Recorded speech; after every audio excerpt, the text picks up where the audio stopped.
நம்ம கள்ளக்குறிச்சியில புது பஸ் ஸ்டாண்ட் திறப்பு விழாவ முன்னிட்டு நமக்கு ஒரு தகவல் கிடைச்சது.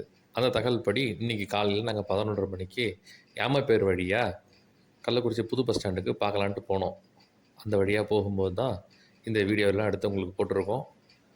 பாருங்க. எப்படி பஸ் ஸ்டாண்ட் இருக்கு. இது வந்து யாமப்பேர்லேருந்து பைபாஸ் ரோட்லேருந்து 2 ரோடா கட் ஆகுது. ஒண்ணு வந்து காலனிலேருந்து வர்ற ரோடு ஒண்ணு. இன்னொன்னு வந்து பைபாஸ் ரோடு வந்து கட் ஆகுற ரோடு ஒண்ணு. பாருங்களேன். இது பாருங்க. இது வந்து பைபாஸ் ரோடுக்கு டைரக்ட்டாவே கட் ஆகுது. இது எந்த வழியில திறக்க போறாங்கன்னு என்னன்னு தெரியல. ஆனா 2 வழி போகுது. இது ஒரு வழி, அது ஒரு வழி. 2 வழி. இது எது யூஸ்ல வரப்போகுதுன்னு தெரியல. இது பக்கத்துல தான் ரயில்வே ட்ராக் வரப்போகுதுன்னு சொல்லி சொன்னாங்க. இந்த ரோடு பக்கத்துல ரயில்வே ட்ராக் வர்றதா இருக்கு. அது என்ன ஆக போகுது தெரியல. இப்போ நாங்க போனது வந்து காலனி ரோடு. அந்த காலனி யாமப்பேர் காலனிலேருந்து நேரா உள்ள போகுதுங்கல்ல, அந்த வழியா நாங்க உள்ள போறோம். பஸ் ஸ்டாண்ட் உள்ள போயிட்டுருக்கோம். பாருங்க.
பஸ் ஸ்டாண்ட பார்த்துட்டு வெளில வரும்போது நிறைய ஆட்டோ, நிறைய பஸ்ஸு, பிரைவேட் பஸ் எல்லாம் நின்னுட்டுருந்துச்சு. ஏகப்பட்ட டெம்போலாம் நின்னுட்டுருந்தது. அது யாருன்னு பார்த்தா, எல்லாம் கட்சி நிர்வாகிகள், கட்சி தொண்டர்கள், பொறுப்பாளர்கள் எல்லாம் அங்க நின்னுட்டுருந்தாங்க. அந்த பக்கம் ஓரமா பார்க்கும்போது சாப்பாடு போட்டுட்டுருந்தாங்க. என்ன சாப்பாடு போடுறாங்கன்னு போய் கிட்ட பார்க்கலான்ட்டு போகும்போது, ஒரு பெரிய கியூ நின்னுட்டுருந்துச்சு. அப்ப கிட்ட போய் விசாரிச்சோம். என்ன சாப்பாடு போடுறாங்க அப்படின்னு. நீங்களே பாருங்களேன், என்ன சாப்பாடு போடுறாங்கன்னு.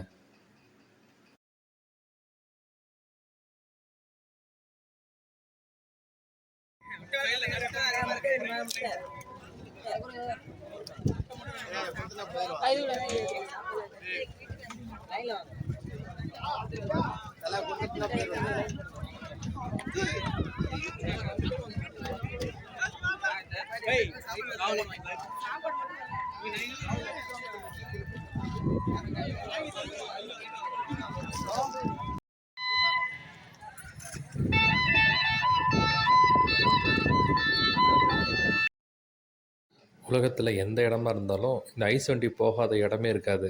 ஐஸ் வண்டி கேட்காத சத்தமே கிடையாது. ஆமாங்க. சிக்கன் பிரியாணி தான் போட்டாங்க. ஒரு முட்டை, சிக்கன் பீஸு, பிரியாணி. இதுதான் வாங்கி நாங்களும் சாப்பிட்டு வந்தோம்.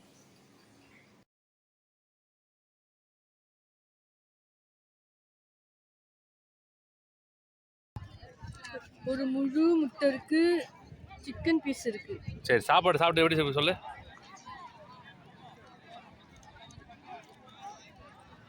நல்லா இருக்கு. நல்லாக்கா?